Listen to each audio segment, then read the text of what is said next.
गावाकडे जायचं म्हणजे खाटेवर बसून फक्त लोळायचं एवढंच काम होतं.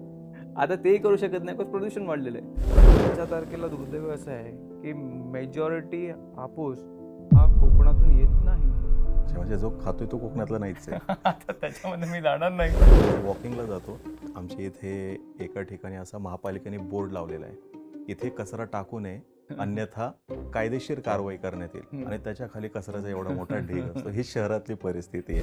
त्या जनरेशन झालं सगळंच बघितलेलं आहे. कोविड बघितलं, वॉर बघितलं, नंतर आमचं इकॉनॉमिक मेल्टडाऊन बघितलं, सगळंच बघितलं आपल्या म्हणजे वर्स्ट जनरेशन कुठली असेल तर ती आमची जनरेशन आहे. आपल्या इकडे कृषी विद्यापीठ आहे. येस.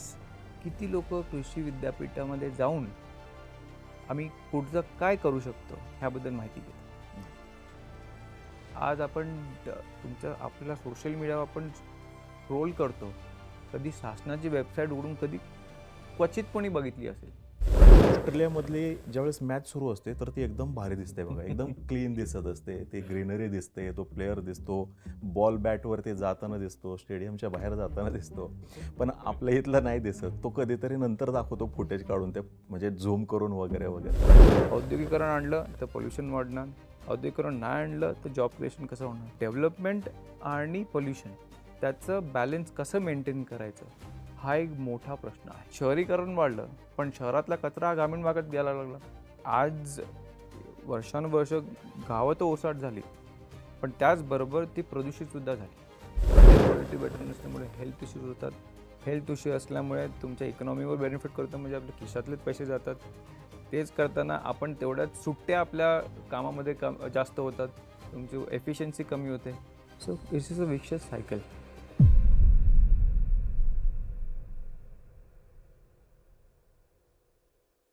नमस्कार मित्रांनो. महाराष्ट्र हे देशातील प्रगतिशील राज्य आहे, क्रमांक 1चं राज्य आहे. इथे अर्बनायझेशन मोठ्या प्रमाणात झालेलं आहे. संपूर्ण देशातून, संपूर्ण महाराष्ट्रातून सगळेजण जे येतात ते पुण्यामध्ये येतात, मुंबईमध्ये राहायला येतात. या ठिकाणी नागरीकरण मोठं होत असताना, विकास होत असताना इतर साऱ्या समस्यासुद्धा निर्माण होतात, खूप सारे प्रश्नसुद्धा निर्माण होत असतात. आणि त्याच्यापैकीच एक सगळ्यात महत्त्वाचा प्रश्न हा प्रदूषणासंदर्भातला आहे. आणि प्रदूषण हा सगळ्यांचा चर्चेचा जरी विषय असला तरीसुद्धा चर्चा करून त्याच्यावरती उत्तरं देताना मात्र कोणीही दिसत नाही. आणि म्हणूनच आज आपण एका महत्त्वाच्या विषयाला हात घालणार आहोत. महाराष्ट्रातील प्रदूषण, आपल्या देशातील प्रदूषण आणि या प्रदूषणावरच्या ज्या काही उपाययोजना आहेत, सरकारकडून काय काय केलं जाते, त्याच्यामध्ये नागरिकांचा उत्स्फूर्त सहभाग कसा आणता येऊ शकतो, या सगळ्या विषयांवरती आज आपण चर्चा करणार आहोत. या विषयावरती चर्चा करण्यासाठी आज आपल्यासोबत महाराष्ट्र प्रदूषण नियंत्रण मंडळाचे अध्यक्ष सिद्धेश कदम सर आहेत. यासोबतच ते महाराष्ट्र शिवसेना याचे सचिव सुद्धा आहेत. आणि आज आपण याच विषयाला धरून त्यांच्यासोबत चर्चा करणार आहोत. हे प्रदूषण नेमकं आहे काय, त्यांचं प्रदूषण जे नियंत्रण मंडळ आहे ते कशा पद्धतीने काम करतं, नागरिक त्याच्यामध्ये कशा पद्धतीने सहभाग घेऊ शकतात, या सर्व विषयांवरती आज आपण चर्चा करूयात. सर, तुमचं स्वागत आहे. अरुणजी, खूप खूप धन्यवाद. आपण इथे मला आज इन्व्हाइट केलं त्याबद्दल.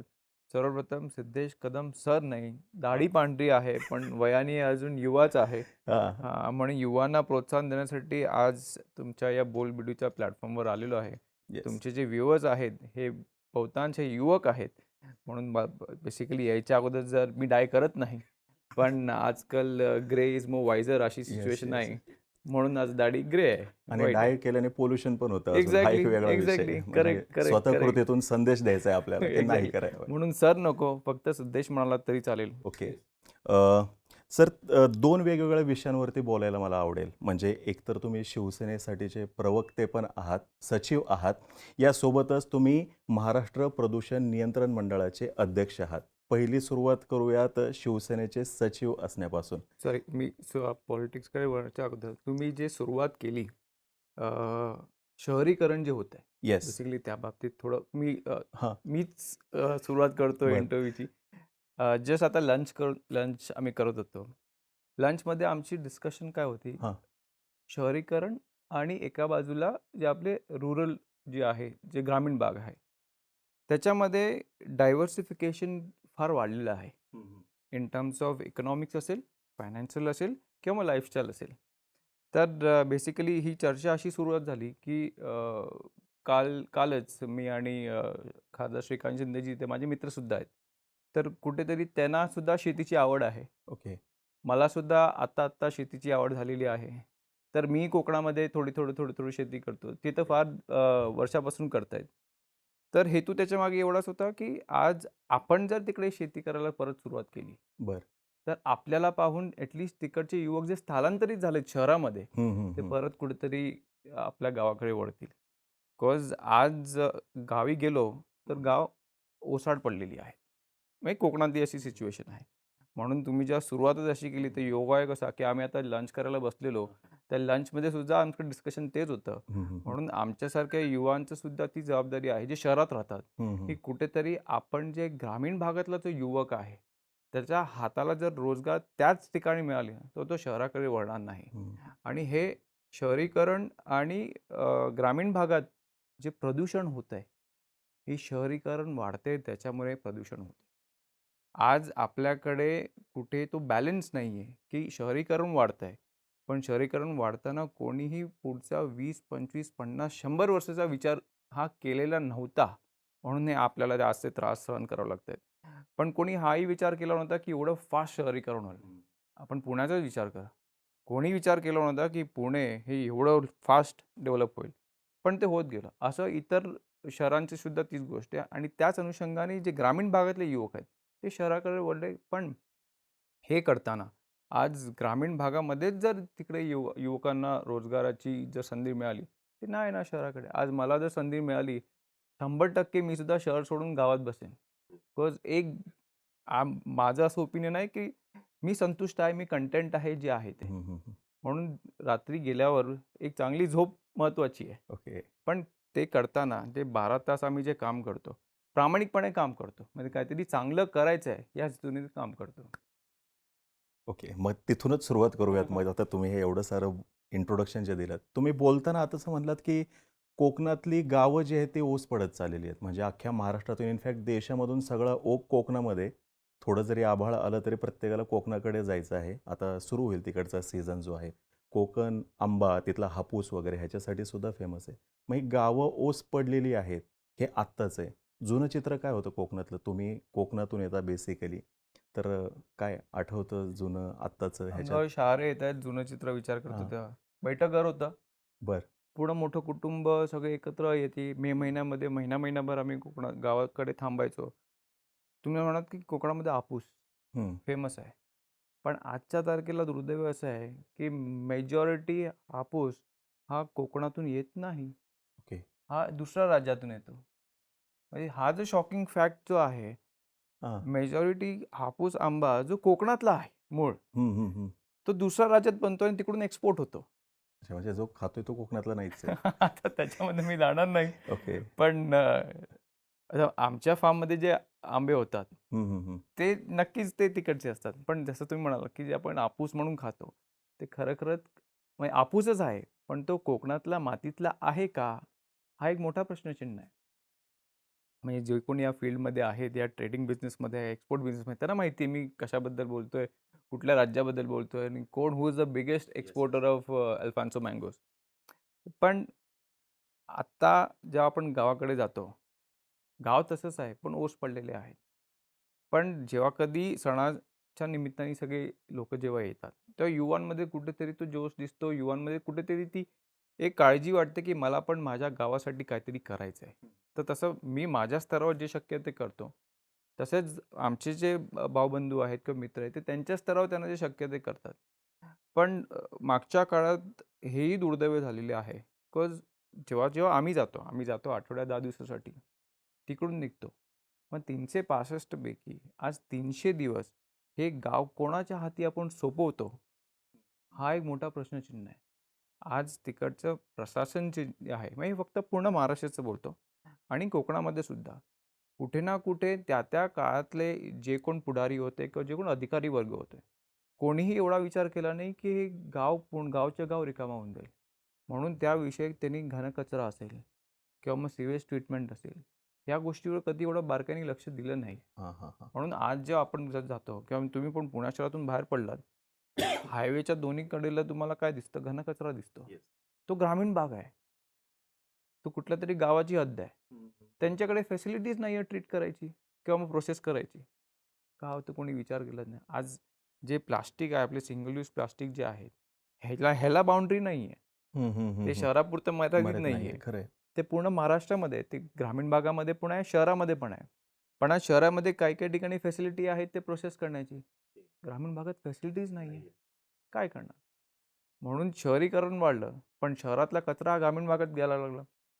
म्हणून हे दुर्दैवी वाटतं, की आज वर्षानुवर्ष गावं तर ओसाड झाली, पण त्याचबरोबर ती प्रदूषितसुद्धा झाली.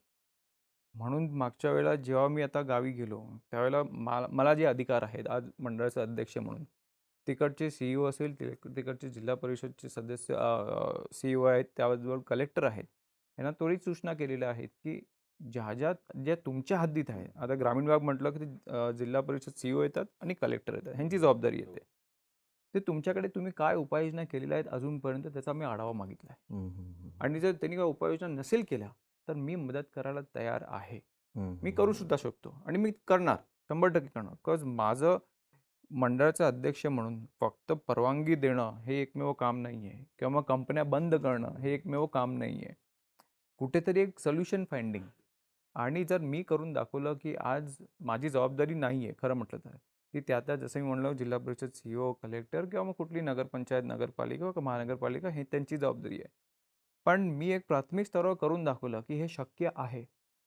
तर ते करू शकतात. मग त्याच अनुषंगाने मी चार्ज घेतल्यानंतर पहिला हेतू तेच होता, की प्रत्येक गोष्टी आपण ढकलाढकली नाही करायच्या. हं, हं, हं, हं. कुठेतरी आपण जे करू शकतो, जे ते करू शकतात, ते आपणही करू शकतो. म्हणून ती सुरुवात केलेली आहे, की प्रत्येक गोष्टीमध्ये स्वतः इनिशिएटिव्ह घेऊन, हं, हं, हं. स्वतः तिकडे जाऊन, जसं मी आज 8 महिने झाले, 8 महिन्यामध्ये 6 नगरपालिका व्हिजिट केलेल्या आहेत स्वतः. हं, हं. तिकडचा आढावा स्वतः घेतलेला आहे. फक्त कागदावर आढावा असा रिव्ह्यू मागितला नाही. स्वतः जाऊन व्हिजिट केलं. तर तिथे काय फॅक्ट फाइंडिंग करून, तिकडे काय सोल्युशन देऊन, ह्या सगळ्या गोष्टीवर आपण बारकाईने काम करतोय. म्हणून पुन्हा तुमच्या मूळ प्रश्नाकडे जर वळायचं झालं, तर गावाकडे हा जो मोठा बदल झालेला आहे, ते प्रदूषण हे कधी नव्हतं. ते प्रदूषणसुद्धा तिकडे आलेलं आहे. आणि ते प्रदूषण सहन करण्यासाठी तिकडे लोकं आज त्याच्यामुळे नाही आहेत, तर नाही. ते जॉबसाठी स्थलांतरित झालेले आहेत. पण गावाकडे प्रदूषण म्हणजे आपण गावाकडे जायचं म्हणजे खाटेवर बसून फक्त लोळायचं एवढंच काम होतं. आता तेही करू शकत नाही, कारण प्रदूषण वाढलेलं आहे. खरं म्हणून आमच्या युवा पिढीनं, आपल्या युवा पिढीनं फार मोठं एक लक्ष आहे पुढे. हे कसं कमी करायचं आणि त्याचबरोबर आपल्या गावांना सुजलाम-सुफलाम कसं करायचं, ते सुद्धा मोठं लक्ष आहे. म्हणजे 2 वेगवेगळ्या आघाड्यांवरती लढावं लागेल तुम्हाला. एक म्हणजे स्थलांतर रोखण्यासाठी जॉब क्रिएशन करावं लागेल त्या ठिकाणी करेक्ट, आणि दुसरं म्हणजे प्रदूषण. करेक्ट, त्याच्यावरती सुद्धा वर्कआउट करावं लागेल. करेक्ट, हे करेक्ट. प्रदूषणावरती वर्कआउट ज्यावेळेस करायचं असेल, मग त्याची सुरुवात करायची असेल तर पहिल्यांदा जॉब्स आणावे लागतील का पहिल्यांदा प्रदूषण कंट्रोल करावं लागेल? कशाला प्रायोरिटी द्यायची मला असं पहिल्यांदा? वाटतं हे चांगला प्रश्न आहे. दोन्ही गोष्टी पॅरलल चालतात. ओके. मी आता तसा राहायला मुंबईला आहे, मुंबईकर आहे. मुंबईचं उदाहरण मी सगळीकडे देतो. एक मुंबई आज अशा इनफॅक्ट पुणे शहरसुद्धा एक अशा फेजमधून जातंय, की पूर्ण कित्येक जनरेशन गेले असतील, त्यांनी या पेसनी किंवा या स्केलचं डेव्हलपमेंट कधी पाहिलं नाही. हं. मुंबईमध्ये सुद्धा तेच सुरू आहे. सो डेव्हलपमेंट आणि पोल्युशन ह्याचं जे बॅलन्स आहे, म्हणजे मी सगळ्यांना तेच म्हणतो, जे आपण म्हणतो बायोडायव्हर्सिटी, जी आपली बायोडायव्हर्सिटी आहे ओरिजिनल, त्याचं बॅलन्स कसं मेंटेन करायचं, हा एक मोठा प्रश्न आहे. म्हणून जसं जर औद्योगिकरण ग्रामीण भागामध्ये आणायचं का? हं, हं. तो एक मोठा प्रश्नचिन्ह आहे. औद्योगिकरण आणलं की साहजिक आहे पॉल्युशनचं प्रमाण वाढणार. त्याचबरोबर युवकांना तिकडे आपण जॉब क्रिएशनसाठी काय करू शकतो? औद्योगिकरण आणलं तर पोल्युशन वाढणार. औद्योगिकरण नाही आणलं तर जॉब क्रिएशन कसं होणार? म्हणून मी सुरुवातीला जे आपल्याला उदाहरण दिलं, जे आपल्यासारखी जी युवा पिढी आहे, जी शहरामध्ये राहते, पण त्यांनी ग्रामीण भागामध्ये जर शेती म्हणा किंवा इतर काही जर व्यवसाय करायला सुरुवात केले आणि त्याच्यातून पैसे सुटतात. असं नाही की पैसे सुटत नाही. पैसे सुटतात. ओके. पण ते आम्हाला पाहून, आपल्याला पाहून जर तिकडचा सुद्धा युवक त्याच्याकडे जर वळला, तर शेतकरीसुद्धा वाढतील, आपली ऑर्गॅनिक फार्मिंगसुद्धा वाढेल आणि त्याचबरोबर आज एका युवकाला हाताला पैसेसुद्धा लागतील. ओके. मग औद्योगिकरण is not the only option और ओन्ली सोल्युशन जॉब क्रिएशनसाठी. आज तुम्ही पाहताय की आज तुमचं उदाहरण घ्या. बेसिकली किती वर्षा अगोदर you were just a startup. Yes. सुरुवात केली ना तुम्ही. कोणाच्या यायची वाट नाही बघितली, कोण येईल, कोण सेटअप करेल आणि मी त्याच्यामध्ये काहीतरी करेन. You all started by yourself. तुम्ही स्वतःहून सुरुवात केली. तसंच आजचा युवा हा फार स्मार्ट आहे आणि आजचा युवा टेक सॅव्ही आहे. जसं आपण इथे बसलोय, तर आजचा युवा टेक सॅव्ही आहे. ऑप्शन्स बरेच आहेत. फक्त त्याला एक इझी सोल्युशन देण्यापेक्षा स्वतःहून जर त्यांनी काहीतरी एक ऑप्शन शोधला, की मी हे गावाकडे सुद्धा करू शकतो, ओके. तर ते शक्य आहे. म्हणून औद्योगिकीकरण is not the only solution. पण पोल्युशन, मला वाटतं की जर तिकडे गावामध्ये लोकं राहायला लागली, स्वतःहून ते कचरा रस्त्यावर टाकणार नाहीत. ते स्वतःच त्याचे विल्हेवाट करायला सुरुवात करतील. अगोदर नाही करायचे का? करायचे. आताही ते शक्य आहे. ह्याच्यावरूनच एक छोटासा मला म्हणजे माझा रोजचा अनुभव सांगतो. ओके. रोज वॉकिंगला जातो. आमच्या इथे एका ठिकाणी असा महापालिकेने बोर्ड लावलेला आहे. इथे कचरा टाकू नये, अन्यथा कारवाई करण्यात येईल. कायदेशीर कारवाई करण्यात येईल. आणि त्याच्या खाली कचऱ्याचा एवढा मोठा ढीग असतो. ही शहरातली परिस्थिती आहे. म्हणजे लोकांचा पण दृष्टिकोन खरा बघायला गेला 100%. कचऱ्याकडे बघण्याचा असा योग्य नाहीये. म्हणजे 100%. त्यांना असं वाटतं की बाबा नाही, मग अ, ह्याच्यावर मात हां, करण्यासाठी छत्रपती संभाजीनगरमध्ये त्यांनी एक साधा उपाय केलेला आहे. हां. अशा ठिकाणी त्यांनी CCTV कॅमेरे लावलेत. ओके, त्याचबरोबर त्यांनी लाऊडस्पीकर सुद्धा लावलेत. ओके. म्हणजे जर कोण आढळलं तिकडे कचरा टाकताना, त्याला लगेच लाऊडस्पीकरवर अनाउन्समेंट होते. हे कंपल्सरी पण करता येऊ शकेल. भारी होईल हे. हां, नाही मी तर सगळ्यांना करतो. ही चांगली आयडिया, म्हणजे साधी सोपी आयडिया आहे. हो, ह्यांना जे आपण ब्लॅक स्पॉट्स म्हणतो आम्ही, हं, हं. की असे जे ठिकाणं असतात तिकडे सांगूनही लोकं ऐकत नाही. बिकॉज वर्षानुवर्षे सवय झालेली आहे. आज सवय मोडणं एवढं कठीण झालेलं आहे लोकांचं. तर त्याचबरोबर ही छोटीशी एक त्यांनी सोल्युशन काढलं. CCTV कॅमेरा लावले आणि लाऊडस्पीकर लावले. जर कोण आढळलं तिकडे ते लगेच अनाउन्स करतात. ओके. सो बऱ्याचशा महानगरपालिकांना इनफॅक्ट सगळ्यांनाच आम्ही तशा सूचना केलेल्या आहेत, की तुम्ही सुद्धा इम्प्लिमेंट करा आणि त्यांनी बदल झालेला आहे. असं नाही की बदल नसता झाला तर काही फरक नसता पडला. तिकडे खरोखर बदल झालेला आहे. पण जसं आपण म्हणालो, की आज सवय मोडायला हे फार डिफिकल्ट आहे. हे अजून एक सवय मोडायला पाहिजे असं मला वाटतं, की कचरा गाडी आली म्हणतात. पण कचरा आपण करतो, कचरा साफ करणारी गाडी आली असं म्हणायला पाहिजे. कचरा साफ करणारी गाडी असं काहीतरी. खरं आहे. असं. सर तुम्ही बोलताना शेतीचा मुद्दा बोललात, की शेती करायला पाहिजे वगैरे आणि आजच मी एक पोस्ट वाचत होतो. खेड्यामध्ये एक नवीन विषय आता खेड्याने म्हणा किंवा गावांनी किंवा जिथं-जिथं शेती केली जाते तिथे एक नवीन विषय सध्या फार उग्र रूप धारण करतोय. मल्चिंग पेपर वापरा असं सांगितलं गेलं. म्हणजे तसं प्रबोधन पण झालं सगळ्यांचं, की त्याच्यामुळे राईट. पाणी कमी लागेल. चांगल्या पद्धतीने पिकं तुमचे येऊ शकतात. म्हणजे त्याचे फायदे तर आहेत. पण तो मल्चिंग पेपर वापरल्यानंतर पुढं काय? ह्याच्याविषयी बोलणं नाही झालेलं किंवा सांगितलं नाही गेलं आणि त्याच्यामुळं गावांच्या बाहेर आता हे मल्चिंग पेपरचे ढीग लागलेले आहेत आणि आता त्याचं काय करायचं? हा वेगळा प्रश्न उभा राहिलेला आहे. बरोबर, आता बरोबर. त्याच्याकडे कसं बघायचं? ह्याच्यावरती उत्तर कसं शोधायचं किंवा प्रबोधन कसं करायचं आता? आता मला सांगा, हा कुठला स्पेसिफिक कुठल्या रिजनचा म्हणजे म्हणतो? पुण्याच्या आजूबाजूलाच आहे कुठेतरी. मल्चिंग पेपर कारण की पाणी इथंच आहे. आपल्या इकडे कृषी विद्यापीठ आहे. येस. किती लोक कृषी विद्यापीठामध्ये जाऊन आम्ही पुढचं काय करू शकतो ह्याबद्दल माहिती घेतात? नाही.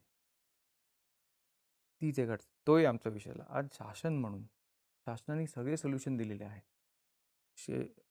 शेतीबाबतीत एवढ्या योजना आहेत.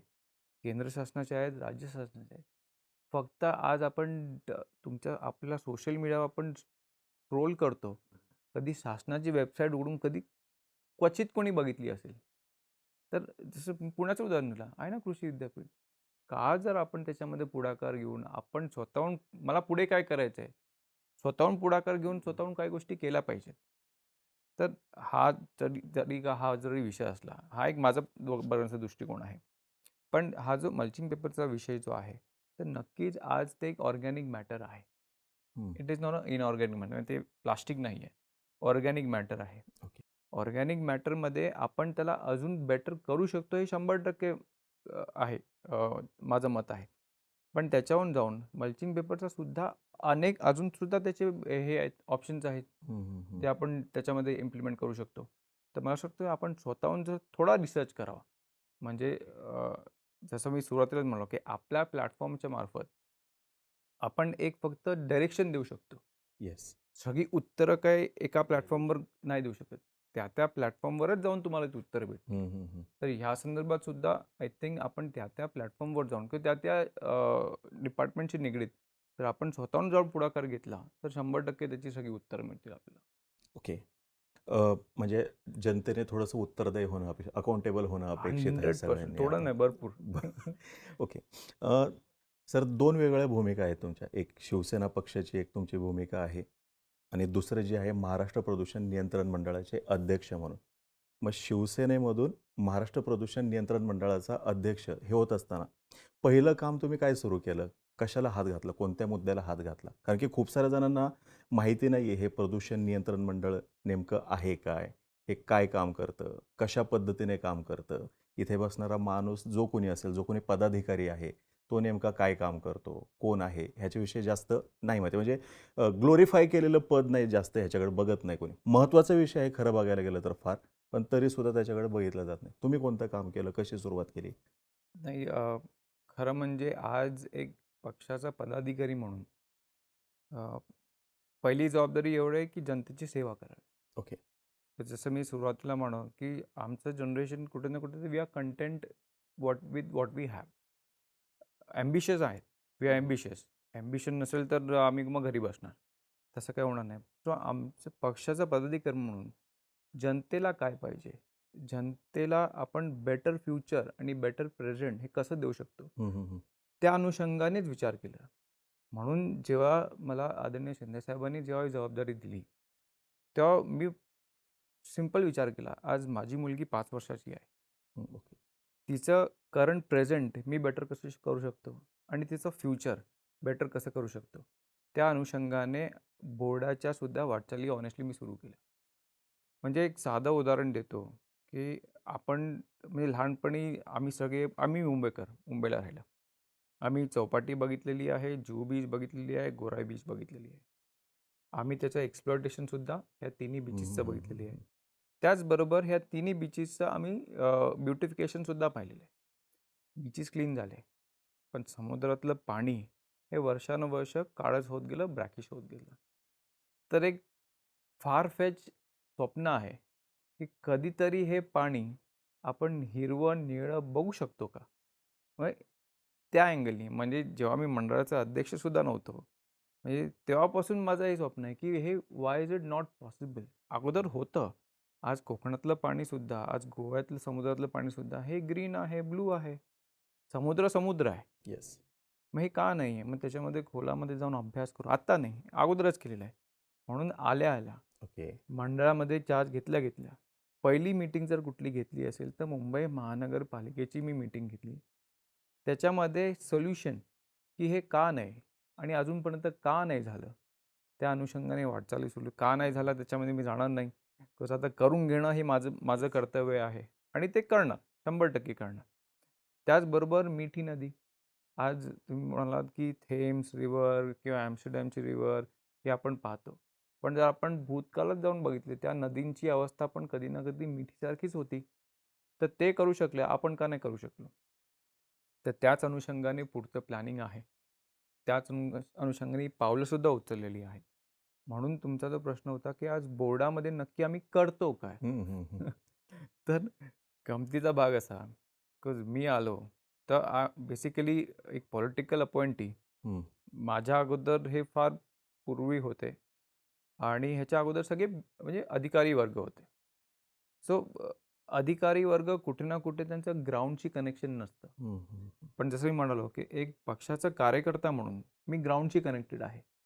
म्हणून जनतेला नेमकं काय पाहिजे आणि ते माझ्या जागेवर बसून मी जनतेला न्याय कसा देऊ शकतो, या अनुषंगाने वाटचाली सुरू केल्या. म्हणून बोर्डामध्ये अगोदर फक्त परवानग्या द्यायच्या आणि परवानग्या कशा थांबवायच्या, ह्या 2च गोष्टी व्हायच्या. पण मी आल्यानंतर आमचे जे सदस्य सचिव आहेत त्यांना सांगितलं, की मला तुमच्या ॲडमिनिस्ट्रेटिव्ह कामामध्ये अडकवून ठेवू नका. हं, हं, ते हं. माझं काम नाही आहे. आज सदस्य सचिव म्हणून ती त्यांची जबाबदारी आहे. माझं काम एवढंच आहे, की जनतेला आपण आपल्या माध्यमातून काय चांगलं करू शकतो, त्याच अनुषंगाने वाटचाली सुरू आहे. मग आज बोर्डाचं काम फक्त परवानगी देणं आणि कंपन्यांना चाप लावणं एवढंच काम नाही आहे. So basically designing policies, coming up with new initiatives, coming up with new guidelines, ज्या काळाच्या अनुषंगाने ज्या बदलत चाललेल्या आहेत, त्या अनुषंगाने आपण सुद्धा बदलत गेलं पाहिजे. त्याच अनुषंगाने हे बोर्डाचं फार महत्त्वाचं काम आहे. जसं साधं उदाहरण देतो, आज आपल्याकडे पुण्यामध्ये सुद्धा जे रेडीमिक्स कॉन्क्रीट आहेत त्यांचा हवा काय. तर मी एक पॉलिसी डिझाईन केली. ते कसं कमी करता येईल. हे लास्ट झालेलं 2016ला. आज 2016 ते 2025 हे कोणी विचारच केलं नाही. हम्म, हम्म, हम्म. बिकॉज कोण ग्राउंडशी कनेक्टेड नाही आहे. आणि ऑब्व्हियसली सगळे पुढारी आहेत, पण पुढारींना ते अधिकार नाही आहेत.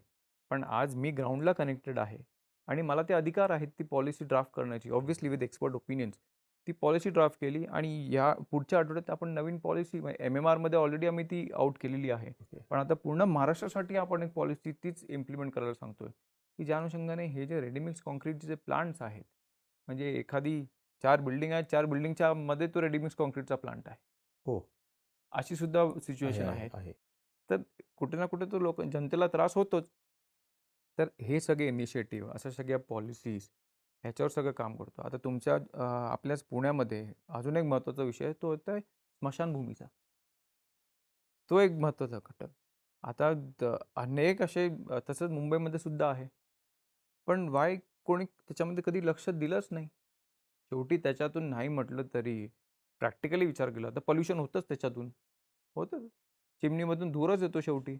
मग का नाही कोणी कधी विचार केला? हम्म, हम्म. तर आम्ही सगळे एक्सपर्ट्सना बसून त्यांच्यासोबत त्याच्यासुद्धा एक पॉलिसी डिझाईन करतोय की स्मशानभूमी अशी असावी, त्याची चिमणीचं स्टॅक असं असावं, ते वूड फायर असावं की CNG बेस असावं की इलेक्ट्रिक बेस असावं, नंतर त्यांचे जे पायर्स असतात पुल्ली कव्हर, ह्या सगळ्या गोष्टीवर सुद्धा विचार करतो. म्हणजे साध्या साध्या गोष्टी आहेत. पण आपल्याला काही जगामध्ये काय चाललं मला त्याशी काही घेणं देणं नाही. पण जनतेचे बेसिक प्रश्न काय आहेत ते जर एखाद दुसरे जर मी सोडवले, तर मला असं वाटतं की ज्या अनुषंगाने आदरणीय शिंदेसाहेबांनी मला ही जबाबदारी दिली, त्याची मी तंतोतंत त्याला काहीतरी मी न्याय दिला असं मला वाटतं. म्हणून मंडळाचं एवढंच कर्तव्य आहे की जनतेशी निगडीत जे जे प्रश्न आहेत हे आपण आपल्या स्तरावर कसे सोडवू शकतो. बघा, बहुतांश जबाबदारी ही महानगरपालिकेची असते किंवा त्या त्या अधिकाऱ्यांची असते. पण जर त्यांनी नाही केलं तर त्यांना चाप ओढण्याची सुद्धा हे अधिकार मंडळाकडे आहेत. ओके. म्हणजे आज एकमेव असं डिपार्टमेंट असेल ज्यांच्याकडे दात आहेत. हां, म्हणजे आज आम्ही महानगरपालिकेला सुद्धा प्रोसिक्यूट करू शकतो. त्यावर कोणालाही आम्ही जर त्यांनी नाही ऐकलं, नाही जर जनतेच्या हिताचं काम केलं, तर नक्कीच आम्ही त्यांच्यावर कारवाई करू शकतो. पण तशी वेळ येत नाही. बिकॉज त्यांच्या दृष्टिकोनातून त्यांच्या जेवढं त्यांना शक्य आहे, तेवढे ते सगळे प्रयत्न करतात. जर कुठे ते आमची मदत लागली, तर आम्ही सुद्धा मदत करतो. म्हणून पुन्हा मूळ प्रश्नाकडे जर वळलो, तर मंडळाचं नेमकं काम काय? तर जनतेच्या हिताचं काम कसं, जनतेच्या हिताचे जे प्रश्न जे आहेत हे कसे सोडवायचे, त्याला आम्ही मदत सुद्धा करतो आणि आमच्या स्तरावर जे सोडवता येतील ते सोडवतो सुद्धा. प्रदूषण नियंत्रण मंडळ, it was your choice or what? जसं मी म्हणालो की आज एक शिवसैनिक म्हणून हां. जी जबाबदारी आज आमचे मुख्य नेते आमच्यावर देतात, आम्ही त्याला हो, नाही काही म्हणत नाही. ओके. आम्ही काही म्हणत सांगितलेलं नाही. ऐकायचं, सांगितलेलं ऐकायचं. सांगितलेलं ऐकायचं. विचारलेलं नाहीये. नाही, नाही. नाही, असं नाही विचारलेलं नाहीये. ओके. पण ते एवढे ज्येष्ठ आहेत, एवढे सिनियर आहेत, ते नक्कीच त्यांनी काहीतरी विचार केलेला आहे. हम्म, हम्म, हम्म, हम्म. त्यांनी नक्कीच माझ्यामध्ये काहीतरी क्वालिटीज पाहिल्या असतील. येस. म्हणून अशी एवढी ही मोठी जबाबदारी माझ्याकडे दिली. हम्म, हम्म. म्हणून नाही म्हटलं तर ही टेक्निकल जबाबदारी, म्हणून ही अशी टेक्निकल जबाबदारी माझ्याकडे दिली. नक्कीच त्यांनी त्यांचा अभ्यास केला असेल. म्हणून त्यांच्या निर्णयाशी मी 100% सहमत आहे. I am happy and content because जसं मी म्हणालो की एक मला शिवसैनिक म्हणून पण काम करता येतं आणि एक अधिकारी म्हणून पण मला काम करता येतं. दोन्ही गोष्टी मला साध्य करता येतात. तुमच्या बोलण्यामध्ये ते वारंवार कंटेंट हा जो शब्द येतो ना, तो खूप भारी वाटतोय मला. थोडंसं टेक्निकल ह्याच्यामध्ये जाऊया तुमच्या कामासंदर्भात. तुम्ही पॉलिसी शब्द 2-3 वेळा वापरला आता. पॉलिसी म्हणजे नेमकं काय? किती वेळ लागतो हे बनवायला? डिबेट्स होतात की आदेश देऊन पॉलिसी बनतात? म्हणजे काय असतं हे?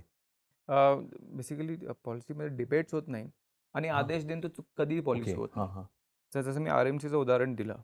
तर RMC पॉलिसी करताना मी सुरुवातीलाच म्हणलं की मी जे सांगणार तेच पॉलिसी आहे, असं नाही होणार. ओके. सो जे RMC जे मालक आहेत, हम्म, हम्म. आम्ही त्यांना इन्व्हाइट केलं ओके. की तुम्ही गाईड करा. हम्म, हम्म, हम्म. किंवा आम्ही आमचं कागद ठेवला, त्यांनी त्यांचा कागद ठेवला. बिकॉज कुठेही आपण जर ठोकशाही केली, तर आजच्या जगात ते चालत नाही. जोपर्यंत जे चालवणारे आहेत त्यांचा सपोर्ट जर आपल्याला भेटला नाही तर ते सक्सेसफुलच होणार नाही. म्हणून पॉलिसी डिझाईन करताना त्या त्या क्षेत्रातले स्टेक होल्डर्स त्यांना सोबत घ्यावं लागतं, त्या त्या विभागातले अधिकारी त्यांना सोबत घ्यावं लागतं आणि हे सगळे एकत्र आल्यानंतर एक ब्रेनस्टॉर्मिंग सेशन होतं, म्हणजे एक विचार आपण हे करतो आणि ते झाल्यानंतर कोणाला काय वाटतं ते आम्ही एक ड्राफ्ट आउट करतो. पण हे करताना याच्या अगोदर काय झालेलं आहे आणि कायद्याची तरतूद काय म्हणते हे फार महत्त्वाचं आहे. पण कायद्याच्या अनुषंगाने आपण काय काय गोष्टी करू शकतो आणि आज आपलं मंडळ म्हटलं तर सेंट्रल पोल्युशन कंट्रोल बोर्ड, त्याचबरोबर पर्यावरण डिपार्टमेंट हे MOEF जे सेंट्रल गव्हर्नमेंटचं आहे, त्यानंतर सेंट्रल पोल्युशन कंट्रोल बोर्ड, नंतर आमचं पर्यावरण खातं आणि नंतर पोल्युशन कंट्रोल बोर्ड, या सगळ्यांना एकत्र घेऊन या पॉलिसी आपण ड्राईव्ह करतो. आणि जसं मी म्हणालो की पॉलिसी कोणाला त्रास देण्यासाठी नाही, पण तो त्रास सोडण्यासाठी आपण ह्या सगळ्या पॉलिसी करतो. आणि ओव्हरऑल पॉलिसी डेव्हलप करण्यापासून तर साधारणतः 1 महिन्यात करायचं असेल तर ओव्हरनाईटसुद्धा होतं. येस. 100% होतं, होऊ शकतं. पण कसं आहे की कधी-कधी आपण तेवढा वेळ दिला पाहिजे. बिकॉज आयडिएशन ह्या ओव्हरनाईट येत नाही. ओके.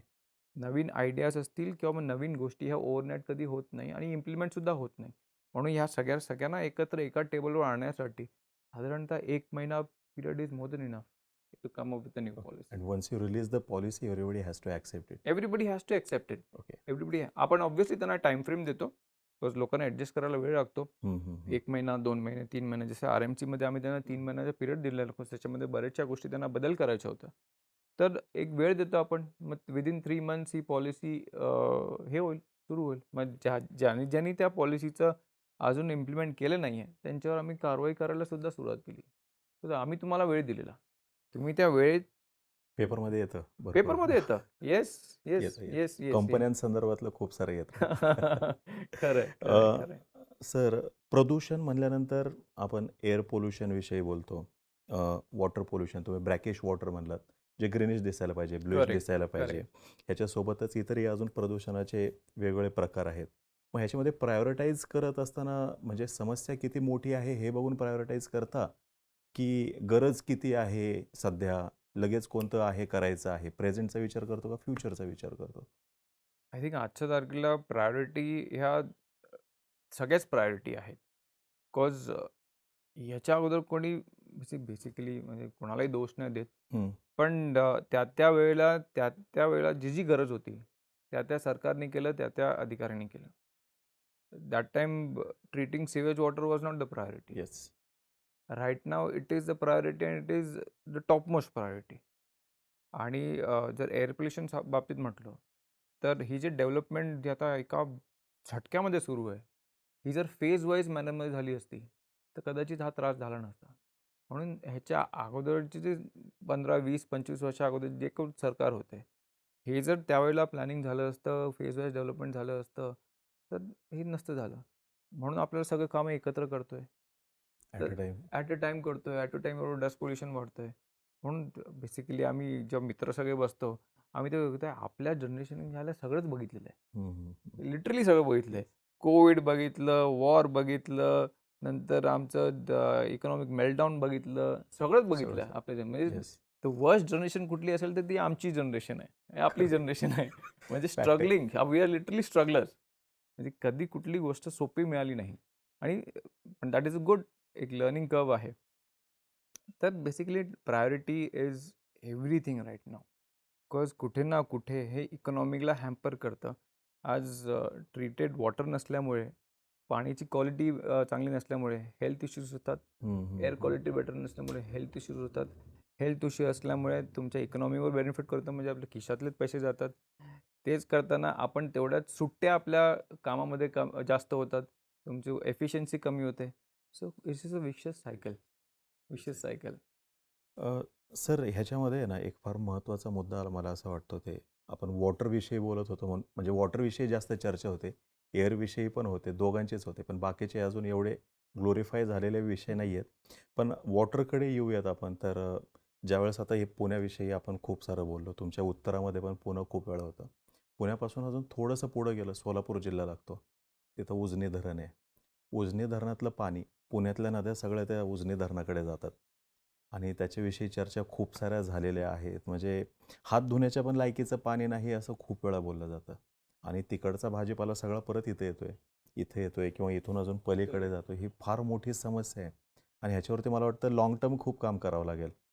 म्हणजे मग 100% 100% ह्याच्यावरती मग आता जर का पॉलिसी आणायची असेल ह्याच्यासाठी काही, मग ती पर्टिक्युलर ह्या एकाच डॅमवरती कॉन्सन्ट्रेट करून आणावी लागेल का ऑल ओव्हर सगळ्यांसाठीच त्याच्यासाठीच्या काही गाईडलाईन्स आणाव्या लागतील, पॉलिसी आणावी लागेल? ते याच्यावर ऑलरेडी पॉलिसी ऑलरेडी आहे. ओके. दुर्दैव असं आहे की कोणी it is not been consider as a priority. हं, हं. आज हे पाणी जसं म्हणलं हात धुणं योग्य पण नाही आहे ना कुठे, ते साहजिक आहे. पण का अशी सिच्युएशन आहे? आज आपल्याकडे जे शहरीकरण झालं, ते पाणी ट्रीट करून आपण सोडतो का त्या नदी-नाल्यांमध्ये? तर नाही. साधी सिंपल गोष्ट आहे. हे त्या महानगरपालिकेने, नगरपालिकेने का नाही केलं अजूनपर्यंत? हं, हं. जेव्हा आपण खोलात जातो त्यांच्या पण अडी-अडचणी आहेत. अडचणीत. म्हणून त्या अडी-अडचणी कशा आपण सोडवू शकतो, त्याच्यावर प्रामुख्याने आम्ही काम करतोय. त्यासाठी पॉलिसीची गरज नाही. मॅनपॉवर? मॅनपॉवरची पण गरज नाही. ओके. मॅनपॉवरची कंटेंट, इंटेंट? इंटेंटची 100% गरज आहे. ओके. Intent is 100% needed. हां, हां. म्हणून आमचा बोर्डाचा 100% इंटेंट तोच आहे. तुम्ही करा, नाहीतर आम्ही करून घेऊ. आणि जर त्याच्याही तुम्ही सक्सेसफुल नाही झालात, तर आम्ही तुम्हाला दांडा दाखवू आणि त्या गोष्टी आम्ही सुद्धा करू शकतो. म्हणजे हे दिस इज अ सिंपल. म्हणजे आज मला जे अधिकार आहे, त्या अधिकाराचा मी 100% वापर करून मी कसं सोडवायचं ते प्रयत्न करेन. पण हा फक्त ह्या धरणाचा विषय नाही, हा महाराष्ट्रातल्या अनेक खरं. अ, अ, अनेक शहरांचा विषय आहे. पण हे आपण जे डिस्कस करतो, तर अनेक शहरं अशी आहेत, की त्यांनी पुढचा विचार केलेला आहे. जसं मी नागपूरचं उदाहरण देईन. आज नागपूरचं अराउंड 80% ट्रीटेड वॉटर हे पाईपलाईनच्या ट्रीटेड वॉटर हां, म्हणजे हां. ते पाईपलाईनच्या द्वारा थर्मल पॉवर प्लांटला जातं. म्हणजे that is the efficient use of recycled water. Okay. म्हणजे असे सुद्धा शहरं आहेत की त्यांनी पुढचा विचार केलेला आहे. मग त्यांना पाण्याची गरज आहे. हो. अगोदर ते फ्रेश वॉटर यूज करायचं म्हणजे जमितलं पाणी यूज करायचं. आज थर्मल पॉवर प्लांटला किती MLDमध्ये पाणी लागतं. मग ते अराउंड 95 की अराउंड 100 MLD म्हणजे मिलियन लॅक ह्याच्यामध्ये ते पाणी आता ते थर्मल पॉवर प्लांटला जातं. ते पण फुकट नाही. ओके. पैसे घेतात. म्हणजे रेव्हेन्यू सुद्धा जनरेट झाली हं, हं, हं, नागपूर हं, हं. महानगरपालिकेला. तर असे महानगरपालिका आहेत. बरेचसे महानगरपालिका असे नगर परिषद आहेत, ते त्यांच्या स्तरावर गोष्टी करतात. पण कुठेतरी त्यांना लिमिटेशन येते. इंटेंटची पण लिमिटेशन येते. कंटेंटची पण limitation. Content terms of finance त्यांची लिमिटेशन येते. हं, हं, हं. म्हणून आम्ही त्यांना कसं त्याच्यामध्ये सोल्युशन देऊ शकतो. बिकॉज कुठेतरी जसं म्हणालो, की treated water, untreated water is the biggest hurdle right now. आपल्या इंडस्ट्रीजमधून एवढं काही डिस्चार्ज होत नाही. होतं. There are notorious guys units आहेत ते करतात. हं, हं. पण बहुतांश जे नदी नाले आणि डॅम्स आहेत हे पॉल्युटेड आहेत cause of untreated sewage been left in the river. Okay. म्हणजे जे ब्रॅकेज झालेलं water that that is is due to untreated sewage. Sewage. Okay. आज आपल्याला जर वॉटर हायसिंथ कुठल्याही नदीवर दिसली किंवा नाल्यावर दिसली, that is water hyacinth. It is biological. ते का उगतं? तर त्याच्यामध्ये न्यूट्रिएंट व्हॅल्यू जास्त आहे. हं, हं. केमिकल असतात त्याच्यामध्ये न्यूट्रिएंट व्हॅल्यू 0 असते. 0.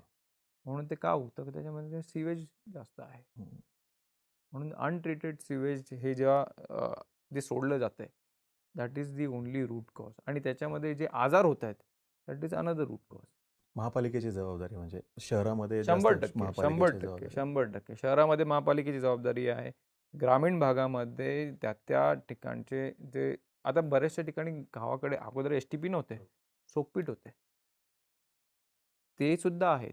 पण आज गावं झाली आहेत 10,000, 15,000, 20,000 लोकवस्तींची. ती गावं राहिलीच नाहीयेत. ती गावं राहिलीच नाहीयेत. पण ती अजूनही ग्रामपंचायतच्या अंडर आहेत. पण त्यांच्याकडे अशी काही ट्रीटमेंट नाही, अशी काही पॉलिसी नाही आहे. मग ते काय करतात? छोटंसं गटार काढतात आणि नाल्यामध्ये सोडतात. ते नालं फायनली जॉइन होतं कुठल्यातरी नदीमध्ये आणि नदी फायनली कुठेतरी मिळते कुठल्यातरी धरणामध्ये. सो इट इज ऑल जसं मी म्हणालो, की विशियस सर्कल. तुम्ही एक बोललात नटोरियस एलिमेंट्स खूप सारे आहेत. You are talking about I think companies, industries you are companies. हो, टॉकिंग अबाउट. हो. हे डायरेक्ट नदीमध्ये किंवा डायरेक्ट नाल्याला सोडण्यामागचं कारण काय? म्हणजे त्याला ट्रीट करण्यासाठीची कॉस्ट खूप जास्त आहे म्हणून ते तसं करतात, की अजून दुसरे काही कारण आहेत त्याच्यामागचे? नाही, honestly basically it's all about economics. Okay. कुठेतरी पैसे वाचवायचे हं, हं, हं. आणि पुढचा विचार नाही करायचा. दॅट इज त्याच्यामागे दुसरा काही हेतू नाही त्यांचा. हं, हं, हं. पण आता त्यासाठीच आम्ही वी आर पर्चेसिंग मशिनरी, म्हणजे इक्विपमेंट परचेस करतोय. त्याच्यामध्ये ज्या पोल्युटेड रिव्हर स्ट्रेचेस आहेत, त्याच्यामध्ये आपण इक्विपमेंट लावणार आहोत. त्या इक्विपमेंटमध्ये आम्हाला रिअल टाईम दिसेल, की जर पोल्युशन लोड वाढला. म्हणजे जसं आमच्याकडे आमच्या डॅशबोर्डवर एअर क्वालिटी मॉनिटरिंग आहे. आम्हाला रिअल टाईम दिसतं, की कुठे एअर क्वालिटी बॅड झाली, मग आपण इमिडिएटली त्याच्यामध्ये ॲक्शन घेतो. त्याच अनुषंगाने आम्ही real time monitoring river monitoring stations लावणार आहोत. जर कोणी असं डिस्चार्ज केलं, तर लगेच आम्हाला ते फ्लॅग होईल आणि ते करताना आम्ही त्या रेडियसमधले जेवढे कुठले युनिट्स आहेत, ते एका मॅपवर आम्ही त्यांना पिनपॉईंट केलेलं आहे. म्हणजे आम्हाला कळेल, की ह्या रेडियसमध्ये समजा 20 कंपनीज आहेत, तर 20 पैकी एक जण आहे जो नोटोरियस आहे आणि त्यांनी जर सोडलं असेल तर आयडेंटिफाय करायला इट्स व्हेरी इझी. हं, म्हणजे हं, आज हं. आमच्याकडे ती यंत्रणा आहे, तेवढी एक्सपर्टीज आहे, ते लगेच आयडेंटिफाय करतील की ही वॉज अ नोटोरियस गाय. म्हणून हे हे रिअल हे टाईम. इम्पॉर्टंट आहे खूप. हां, हे इम्पॉर्टंट हो. आहे. विजिलन्स हे फार इम्पॉर्टंट आहे. म्हणून हे इक्विपमेंट जेव्हा आमचे इन्स्टॉल होतील, त्यांनी बराचसा फरक पडेल. रिअल टाईम रिव्हर मॉनिटरिंग म्हणजे हे अजूनपर्यंत फक्त आय थिंक पंजाबने केलेलं आहे. बाकी इतर राज्यांनी कुणी केलं नाही. Maharashtra is the second state who is going to install such river monitoring stations. तर ती बोर्डाची जबाबदारी, आम्ही ते करतोय. तर असे अनेक इनिशिएटिव्हसुद्धा आपण करणार आहोत. त्याचबरोबर आज वी आर ऑल्सो कन्सिडरिंग की सॅटेलाईटद्वारा हं, हं. हे जे युनिट्स आहेत, जे चिमणीतून स्टीम सोडायच्या ऐवजी कधी-कधी डिस्चार्ज करतात. तर सॅटेलाईट मॉनिटरिंग थ्रू आपण ते आयडेंटिफाय करू शकतो का? ह्या संदर्भात सुद्धा इस्रायली सॅटेलाईट कंपनी आहे. ओके. त्यांच्यासोबत मी प्रेझेंटेशन पाहिलेलं आहे. हो. So considering that also whether I can use that technology, आणि ते हं, सुद्धा हं, रिअल हं. टाईम आहे. आणि त्याच्यामध्ये मला फक्त स्मोक नाही दिसणार, पण ते एक्झॅक्टली त्यांनी काय डिस्चार्ज केलंय हे सुद्धा दिसेल. ओके. म्हणजे सो जसं-जसं टेक्नॉलॉजिकली ॲडव्हान्स आपण होत चाललोय, टेक्नॉलॉजीचा वापर केला तरच आपण पुढे जाणार, नाही तर आपण तिथल्या तिथेच राहणार. सर आत्ता तुमच्या उत्तरामध्ये पंजाबचा उल्लेख होता. पंजाब पहिलं स्टेट आहे, नंतर महाराष्ट्र हे क्रमांक 2ला आहे. पण ह्यालाच धरून अजून एक मी आकडेवारी बघत होतो. त्या आकडेवारीमध्ये क्लीनेस्ट एअर कुठली आहे, कुठल्या राज्यातली आहे, असं ज्यावेळेस मला पाशी डेटा आला, तर त्याच्यामध्ये साऊदर्न स्टेट्स जास्त होते, पहिल्या 10मध्ये. आणि एकच होतं नॉर्थवालं स्टेट, ते पण सॉरी शहर, ते सुद्धा छत्तीसगडमधलं. मग महाराष्ट्रातलं तर कोणी नाही आहे त्याच्यामध्ये. म्हणजे आपण फक्त महाराष्ट्र स्पेसिफिक जर का बोलायचं म्हटलं, तर हा एक मुद्दा. आणि मागे एका पॉडकास्टमध्ये, एक फेमस पॉडकास्ट आहे, तर त्याच्यामध्ये एक फॉरेनर कोणीतरी आला होता आणि तो इथली हवा चांगली नाही म्हणून तो रिटर्न गेला. तो काही थांबला नाही. हाही मुद्दा. आणि तिसरा एक मुद्दा असा आहे, ज्यावेळेस आपण क्रिकेट बघतो, ऑस्ट्रेलियामधली ज्यावेळेस मॅच सुरू असते, तर ती एकदम भारी दिसते बघा. एकदम क्लीन दिसत असते. ती ग्रीनरी दिसते, तो प्लेयर दिसतो, बॉल बॅटवरती जाताना दिसतो, स्टेडियमच्या बाहेर जाताना दिसतो. पण आपल्या इथला नाही दिसत. तो कधीतरी नंतर दाखवतो फुटेज काढून, ते म्हणजे झूम करून वगैरे, वगैरे. मग ह्या गोष्टी इथपर्यंत म्हणजे इतका वाईट झालेला आहे हवेचा दर्जा.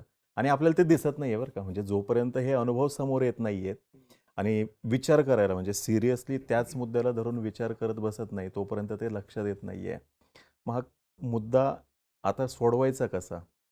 सरकार सिरियस आहे, नाही आहे? उपाय काय करतील आता ह्याच्यासाठी? नागरिकांचा सहभाग कितपत अपेक्षित आहे? बेसिकली याच्यामध्ये आपण 2 गोष्टींनी प्रामुख्याने बघितलं पाहिजे. एक, 100% प्रदूषण वाढलेलं आहे. म्हणजे वर्षानुवर्ष. हं. म्हणजे आपण जर मी जन्माला यायच्याच्या अगोदरपासून आणि आत्ताचं कंपेअर केलं तर 100% वाढलेलं आहे. पण हा ट्रेंड आता अपवर्ड्स आहे का? तर नाही. हा ट्रेंड आता डाउनवर्ड्स आहे. म्हणजे आपण कंट्रोल करतोय. जे ऑलरेडी वाढलेलं आहे, ते आपण कंट्रोल करतोय. आज मागच्या वर्षामध्ये एवढ्या सगळ्या रेग्युलेशन्स आल्या, एवढे सगळे इनिशिएटिव्ह आले, तर ते कंट्रोल मेजर आहेत. पण कंट्रोल मेजर हे वाढलं अजून नाही पाहिजे त्याच्यासाठी आहे. कमी करण्यासाठी आपण काय करतोय? तर त्याचा प्रश्न आज आपण देऊ शकत नाही. पण कारण कमी करण्यासाठी माझी एकट्याची जबाबदारी नाही आहे.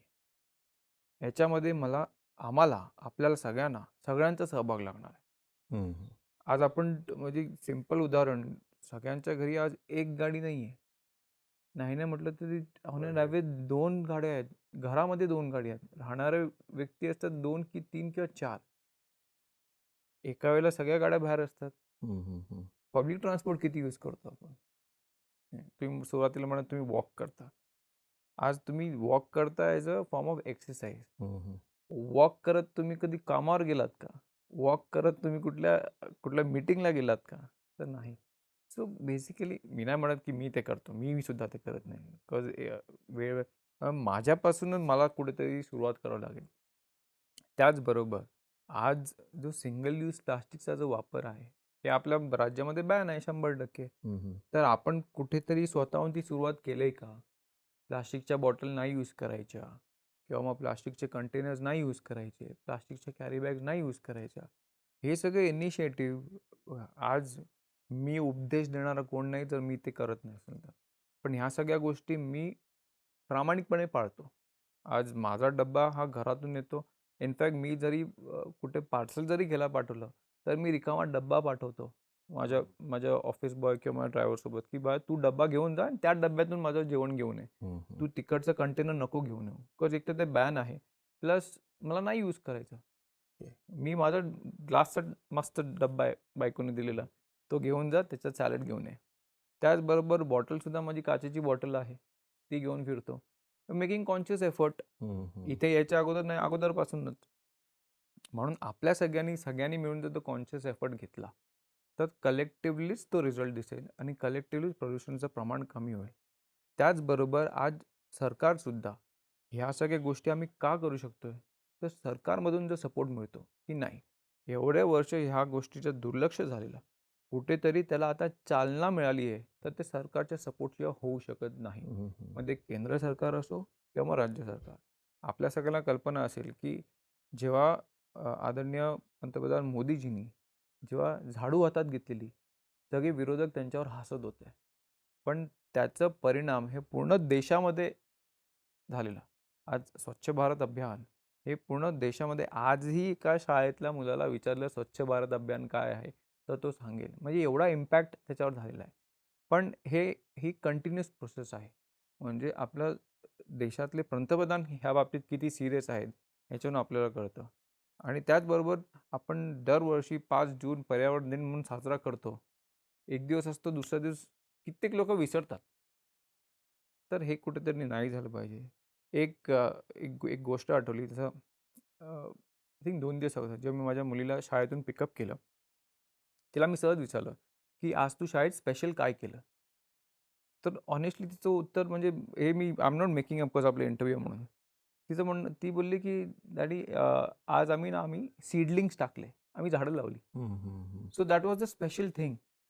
म्हणजे आज एका 5 वर्षाच्या मुलीला सुद्धा कळतं, की आज झाडं लावणं हे स्पेशल आहे. तर ही आता चांगली बाब आहे, ही वाईट बाब आहे, हे I am little confused. Okay. Because एका शेतकऱ्याला विचारलं, तो बोलते, "हे तर आम्ही रोज करतो." ओके. पण एका शहरात राहणाऱ्या व्यक्तीला जर आपण त्याच्या दृष्टीने विचार केला, इज अ स्पेशल थिंग. म्हणजे किती डायव्हर्सिफिकेशन आहे. सांगण्याचं उदाहरण एवढंच आहे, की आज 5 वर्षाच्या एका मुलीला सुद्धा कळतं, की आज झाडं लावणं किंवा रोपटं लावणं हे कितपत आज इम्पॉर्टंट आहे. आणि ते 5 जूनची वाट नाही बघत. ते वर्षानुवर्ष ती प्रोसेस सुरू आहे. म्हणून आपण ती पण सुरुवात केली पाहिजे. आज आपण सुद्धा प्रत्येकाने जर एक रोपटं जरी लावलं, it will make a massive difference. म्हणून स्वतःहून सुरुवात करणं, म्हणजे आम्ही तर करतोच, हॉनेस्टली मी करतो. तर स्वतःहून सुरुवात करणं हाच एक मोठा सोल्युशन आहे. आणि त्याचबरोबर प्रदूषणाचं प्रमाण कमी करण्यामध्ये आपण यशस्वी झालेले आहोत. पण ते एवढं कमी नाही झालं, की आपल्याला क्रिकेटचा बॉल क्लिअर आणि व्हाईट दिसेल. पण त्याच्यामागे अजून एक दुसरं सायंटिफिक कारण असं आहे, बिकॉज आज इथं जसं तुम्ही ऑस्ट्रेलियाचं उदाहरण दिलं. मी 5 वर्ष ऑस्ट्रेलियामध्ये होतो. ओके. माझं शिक्षण तिकडे झालं आहे. मी तिकडे जॉबसुद्धा केलेला आहे. अच्छा. तर तिकडचं हवामान वेगळं आहे. हम्म. आपल्या इकडचं हवामान वेगळं आहे. We are tropical. आज ऑस्ट्रेलिया ट्रॉपिकल नाही आहे. तर आणि बेसिकली जर महाराष्ट्राचं उदाहरण दिलं, तर आपल्याकडे सगळं आहे. डोंगर आहे, समुद्र आहे, सगळं आहे. तर आणि आपल्याकडचं जे विंड डिरेक्शन आहे, makes a lot of difference. म्हणजे समर्समध्ये आपल्याला स्काय क्लिअर दिसतं, पण विंटरमध्ये क्लिअर दिसत नाही. बिकॉज ते हवेच्या दबावामुळे या सगळ्या गोष्टी असतात, म्हणून तो बॉल कदाचित क्लिअर दिसत नसेल. पण असं कधी आमच्या मुंबईमध्ये होतं. आम्ही सीलिंग म्हणून क्रॉस करताना आम्हाला स्कायलाईन पूर्ण दिसते मुंबईची. पण विंटरमध्ये स्कायलाईन दिसतच नाही, म्हणजे ते बिल्डिंग दिसतच नाही. सो इट इज ऑल सीझनलसुद्धा आहे. पण नक्कीच प्रदूषणाच्या बाबतीत काम करण्याची गरज आहे आणि सगळ्यांनी मिळून काम करण्याची गरज आहे. स्कूल लेवलपासून सुरू करता येईल काही इनिशिएटिव्ह? चांगला प्रश्न विचारला. बेसिकली डेव्हलपिंग अ सिलेबस ओनली, की आपण शाळेमध्येच ही सुरुवात केली पाहिजे. पण ऑनेस्टली बहुतांश शाळा म्हणजे 99% ऑल द स्कूल्स ते त्यांच्या स्तरावरच ह्या सगळ्या गोष्टी आता शिकवतात. ओके. म्हणजे आपल्या सगळ्यांच्या मुलांना आपल्यापेक्षा जास्त अक्कल असेल, की झाडं कधी लावली पाहिजेत. जून, जुलैमध्ये झाडं लावून चालत नाही. ओके. ते पाणी मरतं. म्हणून आपण मे किंवा बिगिनिंग ऑफ जूनमध्ये झाडं लावायची असतात. ओके. सो आम्ही सुद्धा आमच्या स्तरावर प्रयत्न करतोय, प्लॅनसुद्धा करतोय, की स्कूल लेव्हलला आपण सिलेबस म्हणून काय करू शकतो का? ओके. आता सगळ्यांना प्लॅटफॉर्म देण्याचा तुम्ही प्रयत्न करताय. ह्याच्यामध्ये मग आता नागरिकांची भूमिका फार महत्त्वाची म्हणजे गव्हर्नमेंटकडून आता तुम्ही नागरिकांपर्यंत पोहोचायचा प्रयत्न करताय. नागरिक, सामान्य नागरिक म्हणून आम्ही काय काय करू शकतो आता? म्हणजे प्रदूषण कमी करण्यासाठी आमच्याकडून अपेक्षा काय आहेत? घरी बाहेर पडताना कापडी पिशव्या घेऊन बाहेर पडा. बस. Start with that. Okay. This is just start. Start with that. Okay. घरी बाहेर पडताना मेक शुअर तुमचे all the light switches off. Hmm, start hmm, with hmm. That. म्हणजे आपण नाही लक्ष देत. पण लाईट येते कुठून? कुठेतरी कोळसा जाळतो अजून पण. Still we are burning coal. EV is again we have to burn coal. Honestly exactly it is हां, exactly. That is so ironic. That is एका कॉइनचे 2 साइड आहेत हं, हं, ते. हं. सो बट येस नागरिकांना विचारलं टू बी व्हेरी ऑनेस्ट म्हणजे I make sure I do that. Make sure you get out of the house एक कापडी पिशवी घेऊन. हे आपण अगोदर करायचो, आता सगळ्यांनी बंद केलं. आळशी झालेत सगळे. आणि घरातून बाहेर पडताना make sure all the light switches of. म्हणजे त्यांनी भरपूर फरक पडेल. शेवटाकडे येतो सर. शेवटचे 2 प्रश्न. तुमच्या बोलण्यातून एक जाणवतंय की बाबा तुमचा ह्या विषयावरती तळमळ खूप आहे. तुम्ही अभ्यास केलेला आहे त्या सगळ्या गोष्टींचा. तुम्ही लिटरली ते जगताय सगळ्या गोष्टी. म्हणजे तुम्ही हार्डकोर त्याच्यामध्ये काम करताना दिसताय. तुमच्यासारखेच बाकीचे पण म्हणजे जे राजकारण करणारे आहेत, जे नेते आहेत आजच्या दिवशी महाराष्ट्रातले, देशातले, हे सगळे सीरियस आहेत का या विषयाला धरून? आमची पिढी 100% सीरियस आहे. हां. आमची पिढी 100% सीरियस आहे. बिकॉज मी त्यांच्याशी वारंवार across the party line. Across the हा विषय एक पक्ष म्हणून आम्ही सोडू शकत नाही. हं, हं, हं. हा विषय सगळे पक्ष जर एकत्र आले तरच तो सुटेल. हं, हं. बिकॉज आज हा फक्त एका पक्षाचा प्रॉब्लेम नाही आहे, एका शासनाचा प्रॉब्लेम नाही आहे किंवा एका सरकारचा प्रॉब्लेम नाही आहे. हा जनतेचा प्रॉब्लेम आहे. We are the torch bearer. I won't consider myself as a Okay. Torch bearer. No, no, no. No, we. Everybody is a torch bearer. Exactly. So म्हणून अक्रॉस द पार्टी लाईन्स जी आमची पिढी आहे, who are aspiring politicians or who are aspiring, who want to do something in public life, I think त्यांना हा initiative हाती घ्यावाच लागेल. बिकॉज जसं मी म्हणालो, की हा लोकांच्या आरोग्याशी निगडीत आहे, लोकांच्या इकॉनॉमिक्सशी निगडीत आहे आणि लोकांच्या फ्युचरशी निगडीत आहे. तर हा विषय जर आज आपण हाताळला नाही, तर या तिन्ही गोष्टींवर परिणाम होणार. आणि मग ते जनतेला जेव्हा पुढच्या निवडणुकीला समोर जातील, तर उत्तर त्यांना द्यायचं आहे. उशीर पण झालेला असेल खूप. 100%. आत्ताची जनता फार सेन्सिबल झालेली आहे. त्यांना आश्वासनं देऊन चालत नाही. त्यांना जोपर्यंत ग्राउंडवर रिझल्ट दिसत नाही, तोपर्यंत ते तुमच्यासोबत हो, हो म्हणतील. पण जेव्हा बटन दाबायची वेळ येईल, तेव्हा ते बरोबर बटन दाबतात. ते संधी देतील, दुसऱ्याला संधी देतील. As simple as that. पण जसे म्हणालो, की आमची पिढी ही सेन्सिबल आहे आणि त्यांना खरोखर काहीतरी करायचं आहे. म्हणजे आज अनेक असे अक्रॉस द पार्टी जसं मी म्हणालो, मी कोणाची नावं घेत नाही. बिकॉज वी इंटरॅक्ट, वी आयडिएट, आम्ही भेटतो, आम्ही चर्चा करतो. बिकॉज आज सगळे वेगवेगळ्या भागातून आलेले आहेत राज्याच्या. आम्ही भेटतो, चर्चा करतो. त्यांच्यासुद्धा कडून शिकायला मिळतं. त्यांच्याकडून सुद्धा आयडियाज येतात. आज मलाच सगळं कळतं त्यातला भाग नाही आहे. हं, हं. तर अशा लोकांकडून जेव्हा आयडियाज येतात आणि त्याचबरोबर हे सगळं कसं करायचं ना, त्याच्यासाठी जे आमच्या अगोदरची पिढी आहे ना, आम्ही त्यांच्याकडून शिकतो. ओके. म्हणजे उदाहरण देतो, आज आत्ताचे मुख्यमंत्री आदरणीय फडणवीस आहे. Top class administrator. त्याचबरोबर आमचे नेते आणि DCM सर शिंदेसाहेब जे काय करायचं ते करायचं आहे by hook or by crook. त्याचबरोबर अजितदादा, DCM सर, किती वाजता उठायचं हे त्यांच्याकडून शिकायचं. एक्झॅक्टली. सो डिसिप्लिन म्हणजे आमच्या अगोदरचे जे आम्हाला जे शिकवतात, म्हणजे आमचे जे सिनियर्स जे आम्हाला शिकवतात, ते all these things and imagine learning all those good things from them आणि channelizing in a right direction. तर 100% I feel we are going in a right direction. म्हणजे not just me but all the young leaders. Okay. Politics is changing. It has to change, it has to change. काळाची गरज आहे, काळाची गरज आहे. आज फक्त नारे लावून राजकारण होत नाही. जनतेला तुम्ही काय करणार आहात त्यांच्या बेनिफिटसाठी, दॅट इज व्हेरी इम्पॉर्टंट. म्हणजे that is my view, that is त्याच्यासाठी आम्ही पॉलिटिक्समध्ये आलो. बाकी आज मी असेल किंवा इतर कोणी असेल, त्यांचं इतर कुठलाही हेतू नाही. आज पॉलिटिक्समध्ये याच्यासाठीच आहे की आम्हाला, जसे मी वारंवार म्हणतो, we are content with what we have and we want to give something back to the society. म्हणजे बोलायला फक्त बोलायचं नाही, पण एव्हरी डे एक छोटा छोटा वी मेक एन एफर्ट की आम्हाला काहीतरी चांगलं करायचं आहे. त्याच्यासाठी we are part of politics. 100% we are second generation. आज जे हार्डशिप्स आज वडिलांनी पाहिले, ते त्यांच्या हार्डशिपमुळे आम्ही नाही पाहिले. I am well educated, I am experience, स्वतः जॉब केलेला आहे, but I have learn my own way as well. पण आज वडिलांच्या हार्डशिपमुळे that is why we got this rosy days, I can say that. आणि त्या रोझी डेज मला आता पुढे जनतेला द्यायचे. As simple as that. Last question and will conclude. Maharashtra हे जे राज्य आहे, ह्या राज्याने देशाला कायम दिशा दाखवलेली आहे. वेगवेगळे कायदे असतील किंवा वेगवेगळे इनिशिएटिव्ज असतील. मग असं नाही का वाटत की महाराष्ट्रामध्ये प्रदूषण नियंत्रण मंत्रालय असायला हवं, असं नाही वाटत का? सेपरेट मिनिस्ट्री, म्हणजे we do have environment ministry,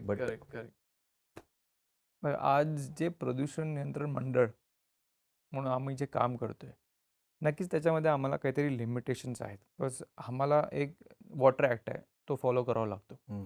तो केंद्र शासनाचा आहे.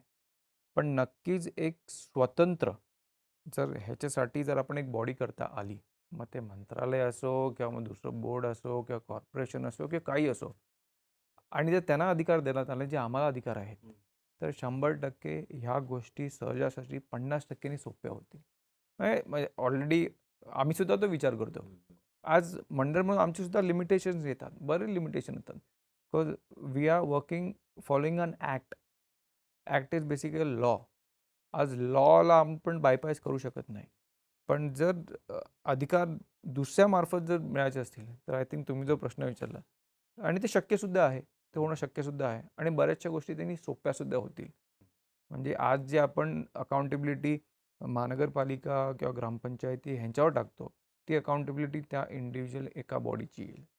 सो नक्कीच ते आपण करू शकतो आणि होऊ पण शकतं. You never know, you never know. Yes, let's hope for the best. Yes, yes, yes. तर मित्रांनो, हे होते सिद्धेश कदम सर. त्यांनी आपल्याला प्रदूषण नियंत्रण मंडळ जे आहे आपल्या महाराष्ट्राचं, ते कसं काम करतं, तिथल्या पॉलिसी कशा पद्धतीने बनवल्या जातात, आपण काय करणं अपेक्षित आहे, ते काय करतायत, राजकारणी लोकांकडून काय काय केलं जातं, ह्या सगळ्या गोष्टी सविस्तरपणे सांगितलेल्या आहेत. हा इंटरव्ह्यू जो आहे तो फार महत्त्वाचा होता आपल्या महाराष्ट्राच्या भविष्यासाठी, आपल्या देशाच्या भविष्यासाठी, आपल्या पुढच्या पिढीसाठी. हा फार महत्त्वाचा विषय होता, म्हणून आज आपण बोलबिडूच्या माध्यमातून हा विषय तुमच्यापर्यंत घेऊन आलो होतो. येणाऱ्या काळामध्ये सुद्धा असेच उत्तमोत्तम विषय आम्ही तुमच्यापर्यंत निश्चितपणे घेऊन येत राहू. धन्यवाद.